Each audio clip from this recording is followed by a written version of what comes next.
बहुत बहुत स्वागत है। Thank you so much. बहुत बहुत शुक्रिया। देश दुनिया के वो तमाम सारे लोग जो आज शो में शरीक हैं, उन सबका बहुत बहुत स्वागत है।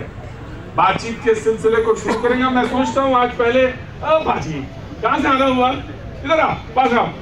कहाँ से आए? दिल्ली तिलक नगर से। क्या नाम है? अगमवीर सिंह। बहुत अच्छे, बहुत बहुत शुक्रिया। Thank you so much. कौन सी क्लास में हैं? मुझे तो लग रहा था मैं हो गया। बहुत बहुत शुक्रिया। वो तमाम सारे लोग जो पहली बार शो में शरीक हो रहे हैं, उनका मैं मकदम करता हूँ। बहुत बहुत शुक्रिया। मुझे उत्तराखंड के भी लोग पीछे दिखाई पड़ रहे हैं, उत्तराखंड से आए हुए लोग। Thank you. कहाँ से आई बहन? नजफगढ़ से। तो बहुत दूर होगा नजफगढ़, तो बहुत दूर है क्या? 2-4 दिन लगते पहुँचने में? 4 दिन पास नहीं है ना? अदा जी कहाँ से आई? लखनऊ से आए? अरे वाह वाह वाह। अच्छा, बहुत अच्छी बात है, बहुत बढ़िया बात है। बहुत आप लखनऊ से आई हैं। अरे तो 2-4 दशहरी लेती आती हैं, आई थी। आप सोचते हो कि ये हमेशा कहते रहते हैं कुछ ये ले आते, मथुरा वाला आ जाए तो पेड़ा ले आ। अरे करनूल से आएंगे तो क्या लेके आएंगे अगली बार जब आएंगे? What you will bring? क्या लेके आएंगे उधर से? अच्छा तुम बनाओ यार, तुम बस तुम बनाओ। मैं तुम्हें डिस्टर्ब नहीं करता। ऐसा नहीं है, वो बातचीत का एक रिश्ता है हमारा आपसे, वो रिश्ता जोड़ता हूँ बस मैं। आम तो मिल ही जाता है, लेकिन वो खास तब हो जाता है जब आप लेके आ जाते हैं। तो बस यहाँ नहीं मिल रहा, वहीं से आइएगा तब लेके, और यहाँ वाला लाइएगा भी नहीं, वही वाला लाइएगा। बहुत खराब तो ये दशहरी में आया, पता नहीं क्या हुआ है कि वो अंदर से गली हुई निकल रही। हाँ, इसीलिए नहीं लाई, वरना तो लेके आती हैं आप, जरूर लाती हैं। मुझे मालूम। आप कहाँ से आए सर? जम्मू से। बहुत बहुत शुक्रिया sir, thank you so much. Jammu में क्या नाम है आपका? अरमान भाई, बहुत बहुत शुक्रिया। Thank you so much for coming here. और बातचीत का जब सिलसिला जोड़ेंगे तो आपसे बात करेंगे। जी, कहाँ से आना हुआ आपका? दिल्ली से है। क्या नाम है आपका? सिद्धांत। और आपका? आगे आइए, आगे आ जाइए। हाँ जी बाबू जी बोलिए। अरे वो तो मुझे लग ही गया था कि कानपुर से आए हैं। हाँ जी, क्या नाम है आपका? किंजल। अच्छा, वाह वाह वाह वाह। कानपुर में कहाँ रहते हैं? श्यामनगर से। श्यामनगर में। बस वो तो हमारी समझ से कैंटोनमेंट के कैंट के बगल में है ना, जानता सब पता था। जी देखिए, शुभेंदु जी बैठे हैं आपके, कानपुर के ही हैं यहाँ पे। बहुत बहुत शुक्रिया। जो तमाम सारे लोग आज यहाँ पे मौजूद हैं, उन सबका मैं खैर मकसूद करता हूँ। बहुत बहुत शुक्रिया, थैंक यू सो मच। एक बयान, ऐसे बहस तो तमाम सारी चीज़ों पर है, लेकिन एक बात जो बहुत खास है, मैं उसी से शुरू करूँगा आज बात। बीबी शर्मा जी कांग्रेस का पक्ष रखेंगे, बहुत बहुत शुक्रिया। शुभेंदु शेखर अवस्थी जी पक्ष रखेंगे बीजेपी का, बहुत बहुत शुक्रिया। मोहम्मद फैज खान साहब राजनीतिक विश्लेषक, बहुत बहुत शुक्रिया, thank you so much. Rahul Lal ji पत्रकार है, बहुत बहुत शुक्रिया, thank you so much.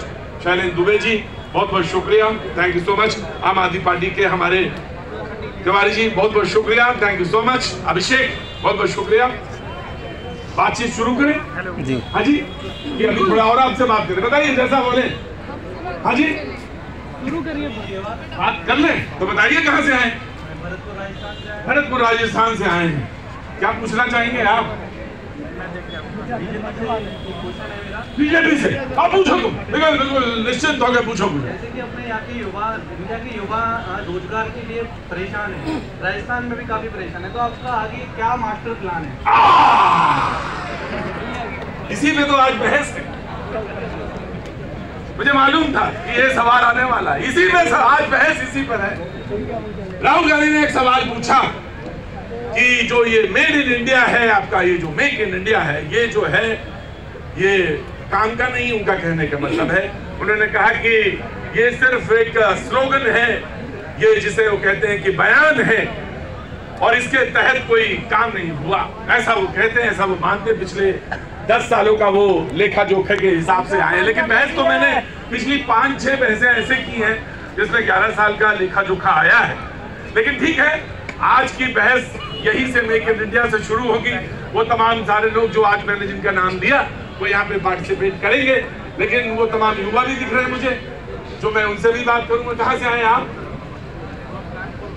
Kanpur Uttar Pradesh से। क्या करते हैं साहब? सर मेरा ये हुआ है, मैं बिजनेस अपना छोटा सा मैंने शुरू किया प्रिंटिंग पैकेजिंग आ गया। मैं बहस तो रोज करता हूँ, मैं बहुत कम लोगों से मिलना मुलाकात होती है। इससे पहले घर पे यही काम हो रहा था। पापा मेरे सेंट्रल गवर्नमेंट एम्प्लॉई हैं। सेंट्रल गवर्नमेंट एम्प्लॉई है, तो आपने ये क्यों सोचा कि हमें बिजनेस करना चाहिए? फैमिली बैकग्राउंड मतलब रिलेटिव्स वगैरह को बिजनेस फैमिली में देखा है, तो उन लोगों की लाइफस्टाइल अच्छी थी, हमें भी मेहनत करना अच्छा लगा कि हम भी थोड़ा पैसा ऐसा जोड़ के, खेती में मुझे शौक है कि मैं अपने गांव में डेवलपमेंट करा सकूं थोड़ा बहुत, तो बिजनेस की तरफ आपने रुख किया। तो इन्होंने दो बातें कही बड़ी महत्वपूर्ण है। एक तो इन्होंने कहा कि मुझे भी लगा कि मुझे बिजनेस करना चाहिए, और इन्हें ये लगा कि आसपास के लोग जो खेती बाड़ी है, एक मिनट खेती बाड़ी है वो मेरे पास, मुझे उसमें भी शौक है, लेकिन मुझे लगा कि आसपास के लोगों को भी थोड़ा सा ऊपर उठाने का मौका मिलेगा और रोजगार देने का मौका लगेगा। बहुत अच्छी बात है भाई। हाँ जी, मांगते कब तक रहेंगे, देने का समय। दो युवा खड़े हैं यहाँ। एक राजस्थान भरतपुर से आते हैं, जहाँ सरसों बहुत पैदा होती है, तेल पूरे देश भर में आपका जो है वो जाता है। एक कानपुर से हैं, गंगा जहाँ बहती है। इन्होंने कहा कि नहीं, मैं युवा हूं, मुझे लगता है कि मुझे रोजगार देने वाला होना चाहिए, मैं प्रिंटिंग और पैकेजिंग का बिजनेस स्टार्ट करना चाह रहा हूं। मैंने एमबीए कर दिया है, कंप्लीट हो गया एमबीए। बहस आज इसी पर है, टोटल बहस इसी पर है।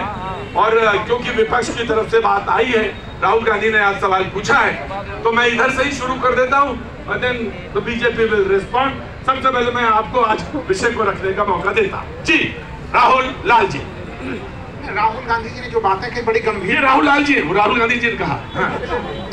देखिए, सबसे महत्वपूर्ण चीज है कि आज भी देखिए जो युवा हैं आए हुए राजस्थान से, बेरोजगारी की बड़ी गंभीर संकट। दो लोग हैं, देखिए दोनों को समेट के चलिएगा। तो मैंने आपको विषय रखने का मौका दिया है। दो युवा हैं मेरे पास। एक युवा ये है, क्या उम्र है तुम्हारी? 25 साल। और आपकी? 25 साल के दो युवा हैं। एक कहता है मुझे रोजगार चाहिए, एक कहता है कि मुझे रोजगार देना है।